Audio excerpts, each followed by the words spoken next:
अब बात करते हैं डेडलॉक डिटेक्शन एंड रिकवरी पे, जो कि लास्ट इसका टॉपिक है डेडलॉक का। ठीक है, हमने पहले 3 मेथड्स पढ़ लिए कि भाई या तो डेडलॉक को प्रिवेंट करो, या उसको इग्नोर करो, या उसको अवॉइड किस तरह करना है। तो अब हम देखेंगे कि इसको डिटेक्ट किस तरह करना है, और फिर अगर डिटेक्ट हो जाए तो रिकवरी किस तरह से करनी है। ठीक है, deadlock and detection and recovery simple हमें ये बताते हैं कि allow system to enter the deadlock state and then recover from it, कि आप डेडलॉक होने दो, फिर देखोगे आपने रिकवरी किस तरह करनी है। ठीक है, ये एक हैंडलिंग वे ऑफ हैंडलिंग है डेडलॉक्स का। ठीक है, अब 2 सूरतें हैं इसमें भी, जैसे पहले हमने देखी सिंगल इंस्टांस है और मल्टीपल इंस्टांसेस है। सिंगल इंस्टांस में हमेशा रिसोर्स एलोकेशन ग्राफ यूज होता है। ठीक है, क्योंकि ग्राफ देख के हमें पता लग जाता है कौन सा रिसोर्स किस प्रोसेस के पास है, and up to so on. ठीक है, तो सिंगल इंस्टांस पर रिसोर्स टाइप हो तो आपने क्या करना है, जो आपका रिसोर्स एलोकेशन ग्राफ था ना, इनटू उसको वेट फॉर ग्राफ में कन्वर्ट कर देना है। कैसे कन्वर्ट होगा, ओएस सारे रिसोर्स नोड्स लेगा, उनको रिमूव कर देगा, सिर्फ प्रोसेस नोड्स रखेगा। अगर पी आई एरो हेड जा रहा है पी जे की तरफ ना, इसका मतलब है पी आई पी जे का इंतजार कर रहा है। पीआई पीजे का इंतजार क्यों कर रहा है, क्योंकि बीजे ने एक ऐसी रिसोर्स होल्ड की हुई है जो बीआई के पास है। ठीक है, अब अगर इस इंतजार के साइकिल में इस इंतजार में साइकिल बन गया ग्राफ में तो डेडलॉक है, और अगर नहीं साइकिल बना तो नहीं है। जैसे लेट सपोज यहाँ पर हमारा जो ये ग्राफ था, यहाँ पर अगर हम रिसोर्सेज को हटा दें, इसको भी हटा दें और इसको भी हटा दें और इसको भी हटा दें, ठीक है, तो यहाँ पे B1 किसका इंतजार कर रहा है, B2 का इंतजार कर रहा है ना, क्योंकि B1 को R1 चाहिए और R1 B2 के पास है। तो हम क्या करते हैं, एक ही एरो बनाते हैं P1 से R2 की तरफ, जो कि बताता है कि P1 P2 का वेट कर रहा है। ठीक है, और इसी तरह P2 से हम बनाते हैं P3 की तरफ, जो बताता है P2 P3 का वेट कर रहा है। इसको हम कहते हैं वेट फॉर ग्राफ। ठीक है, अब वेट फॉर ग्राफ के बाद जो हमारी नेक्स्ट हमारा है, हाँ ये नेक्स्ट हमारी चीज़ है वो है मल्टीपल इंस्टांसेस पर रिसोर्स टाइप। अगर मल्टीपल इंस्टांसेस हो तो किस तरह से हम जो है वो डिटेक्ट करेंगे, वो इस तरह से डिटेक्ट करेंगे, एक मैट्रिक्स पे एक एल्गोरिदम है जैसे कि बैंकर्स एल्गोरिदम है, उसी तरह से है। ये किस तरह से काम कर रहा है, ये इस तरह से काम कर रहा है, वही सेम डेटा स्ट्रक्चर्स या वेरिएबल आप कह सकते हैं, लेकिन फ़र्क ये है कि वहाँ पे मैक्स का था, यहाँ पे रिक्वेस्ट का है। रिक्वेस्ट किया है कि भाई ये जो है वो कितने मांग रहा है, आर जे के इंस्टांसेस कितने मांग रहा है। ठीक है, तो पी आई अगर के इज इक्वल टू के है, इसका मतलब है वो के इंस्टांसेस मांग रहा है आर जे के। ठीक है, इसी तरह एलोकेशन है कि पी आई को आर जे के इंस्टांसेस मिले हुए हैं। अब एग्जाम्पल देख लेते हैं, 5 प्रोसेस हैं, उसी तरह P0 से P4 तक। ठीक है, 3 रिसोर्स टाइप हैं, A7 है, B2 है और C6 है टोटल। ठीक है, अब हमारे पास क्वेश्चन में हमें दिया हुआ है कि अवेलेबल कुछ नहीं है, सब कुछ यूज हो गया है। क्यों, अब हम इस एलोकेशन को जब ऐड करेंगे सबसे पहला स्टेप, तो 7 2 6 आ रहा है, जो कि हमारे टोटल नंबर ऑफ इंस्टांसेस है। इसका मतलब है कुछ अवेलेबल नहीं है हमारे पास। तो अब हमने देखना है कि हम कौन सा प्रोसेस सबसे पहले एग्जीक्यूट करें।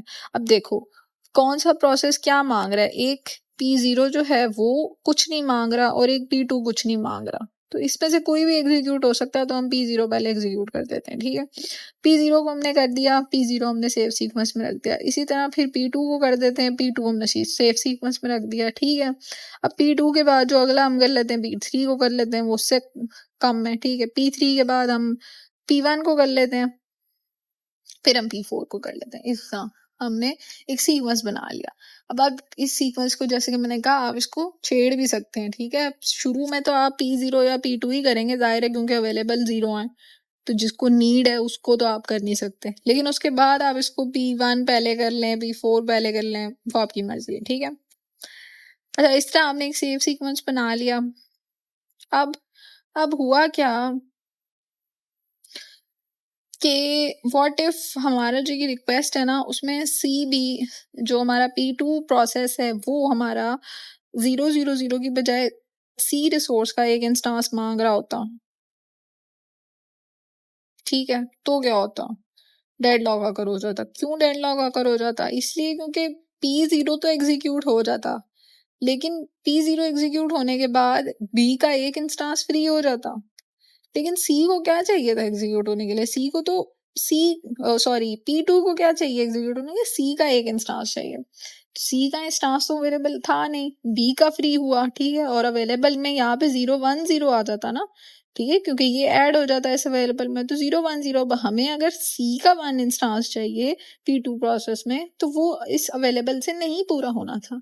तो इसका मतलब है कि यहाँ पे डेडलॉक है, हम कोई और प्रोसेस एग्जीक्यूट नहीं कर सकते, ना हम ये कर सकते ना, और ये सारे तो बिल्कुल भी नहीं कर सकते, क्योंकि 0 1 0 है, ठीक है, हर किसी को कोई ना कोई रिसोर्स चाहिए, इंस्टांस चाहिए, तो डेडलॉक अकर हो जाता।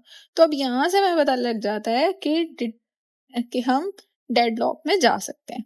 तो डिटेक्शन लॉजिक हमारी क्या है कि एल्गोरिदम चेक करता है अगर एक ऐसा प्रोसेस है जिसकी रिक्वेस्ट सेटिस्फाई हो सकती है अवेलेबल रिसोर्सेज से, अगर नहीं हो सकती, किसी प्रोसेस की नहीं हो सकती ना, तो फिर सारे प्रोसेसेस स्टक हैं, इसका मतलब है कि ये सारे प्रोसेसेस डेडलॉक है, ठीक है।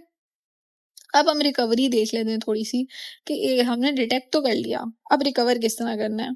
OS recovers using one of the 2 strategies following, ठीक है। सबसे पहली स्ट्रैटेजी है प्रोसेस टर्मिनेशन, जिसको हम प्रोसेस को किल कर देना कहते हैं। प्रोसेस किस तरह किल करोगे भाई, आप प्रोसेस ही खत्म कर दोगे तो सर्कुलर लूप टूट जाएगा, ठीक है। एक प्रोसेस को भी टर्मिनेट कर सकते हो, एक से ज्यादा प्रोसेस को भी OS टर्मिनेट कर सकता है। दो सिचुएशंस हो सकती हैं, सारे डेडलॉक प्रोसेसेस को टर्मिनेट कर दो। जैसे लेट्स सपोज इस सिचुएशन में अगर सी एक रिसोर्स मांग रहा है और अवेलेबल में है ही नहीं हमारे पास, तो हम सारे चारों के चारों डिलीट कर दें, तो वो भी हो सकता है। ड्रॉबैक ये है कि हाई कॉस्ट है, जितने भी प्रोसेस ने जो भी काम किया होगा वो सब लॉस हो जाएगा, बिकॉज सारे प्रोसेस सिस्टम खत्म कर देगा। दूसरा है कि abort one process at a time, एक प्रोसेस को अबॉर्ट करो, फिर दोबारा डिटेक्शन लगाओ और चेक करो कि यार डेडलॉक हो रहा है कि नहीं, ठीक है। विक्टिम को किस तरह सिलेक्ट करना है कि कौन से प्रोसेस को अबॉर्ट करना है, ये चूज करता है प्रोसेस प्रायोरिटी पे, पहले आया था बाद में आया था, कंप्यूटेशन टाइम कितनी ले रहा है, रिमेनिंग टाइम उसको रिमेनिंग कितनी ज़्यादा चाहिए, ठीक है, और कितना ज़्यादा बड़ा डेडलॉक का स्केल है, ये सारे फैक्टर्स देख के वो डिसाइड करता है। ये एक थ्योरेटिकल कॉन्सेप्ट है, इसमें ज़्यादा टेंशन लेने की ज़रूरत नहीं है, अगर ये क्वेश्चन आया भी ना तो ये थ्योरी बेस्ड ही आता है, ठीक है। तो ये 2 बातें इंपॉर्टेंट है जो पता होनी चाहिए कि या तो सारे प्रोसेस खत्म कर दो या एक 1 बाय 1 खत्म करो, ठीक है। दूसरी स्ट्रेटजी होती है रिसोर्स प्रीएम्पशन, ठीक है, कि यार बजाय कि आप प्रोसेस किल करो, ओएस जो है वो रिसोर्सेज जो है ना वो खुद ही छीनना शुरू कर देता है प्रोसेसेस से, और जिसको ज़रूरत है ना उसको साइन करना शुरू कर देता है, ठीक है। अब इसमें क्या होता है कि रिसोर्स प्रीएम्पशन किससे करनी है, किससे रिसोर्सेज लेके किस प्रोसेस को देनी है, ये भी डिसाइड करने के फैक्टर्स होते हैं। पहला ये सिलेक्टिंग है विक्टिम, आपने किस प्रोसेस से जो है ना वो रिसोर्स खींचनी है ताकि कॉस्ट सबसे कम लगे। Roll back, returning the preempted process to a previous safe state so that it can resume execution later, उसको जो है वो रोल बैक प्लान क्या है कि अगर आप उसे रिसोर्स लेके दूसरे को दे रहे हो, तो क्या जो उस दोबारा आप उस प्रोसेस को जिससे आप लेके अगले को दे रहे हो कंप्लीट करवा रहे हो, तो क्या जिससे लिया है आपने उसको आप वापस कंप्लीट करवा पाओगे कभी, ठीक है। आपके पास रोल बैक है प्लान ओएस के पास। स्टार्वेशन प्रिवेंशन, ठीक है, ये नहीं होना चाहिए कि बार बार एक ही प्रोसेस को आप विक्टिम बना रहे हो, बार बार उसी से प्रोसेस रिसोर्सेज ले लेके ना दूसरों को दिए जा रहे हो और वो बेचारा कभी खत्म ही नहीं हो पा रहा, तो ये चीज़ भी कभी नहीं होनी चाहिए। तो so yes, this is all about deadlock. इसमें मैं आपको कुछ इंपॉर्टेंट बातें बता देती हूँ, वो ये हैं कि आपको ये जो डेडलॉक डिटेक्शन एंड रिकवरी वाली सारी कहानी है ना, ये आपको थ्योरेटिकल कॉन्सेप्ट में पूछी जाएगी, ठीक है।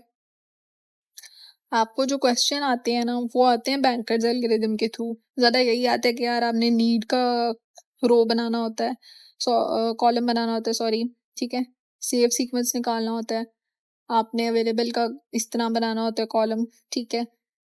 तो ये चीज़ मैंने आपको बड़ी डिटेल से बताई है, ये चीज़ आती है।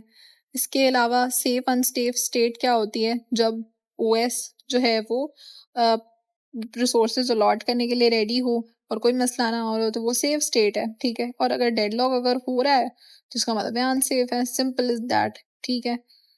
उसके अलावा ये 4 जो कंडीशंस हैं और इनके सॉल्यूशंस क्या हैं प्रिवेंशन वाली कंडीशंस के, वो आपको पता होने चाहिए, जिसको हम कॉफमैन कंडीशन कहते हैं। रिसोर्स एलोकेशन ग्राफ किस तरह से काम करता है, क्या इसका कॉन्सेप्ट है।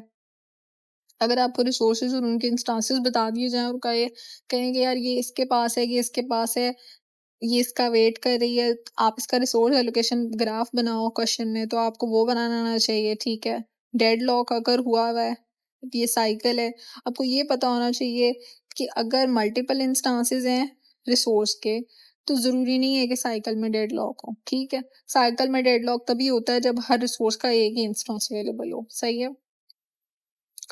तो ये चीज़ें और बेसिकली मेन कॉन्सेप्ट क्या है डेडलॉक का, ये भी आपको पता होना चाहिए। So yes, that's it about deadlock. I hope you like the video and if you did, please make sure to subscribe. बहुत मेहनत से मैंने नोट्स बनाए हैं। If you need these notes, आप मुझे नीचे कमेंट कर सकते हैं। I can provide you with the notes. बहुत मेहनत से बनाए हैं and this is, I swear, this is all you need to know about deadlock. इससे ज़्यादा कुछ भी जानने की ज़रूरत नहीं है। ये आपका पूरा डेडलॉक का चैप्टर कवर्ड है, ठीक है? Thanks for watching, bye bye.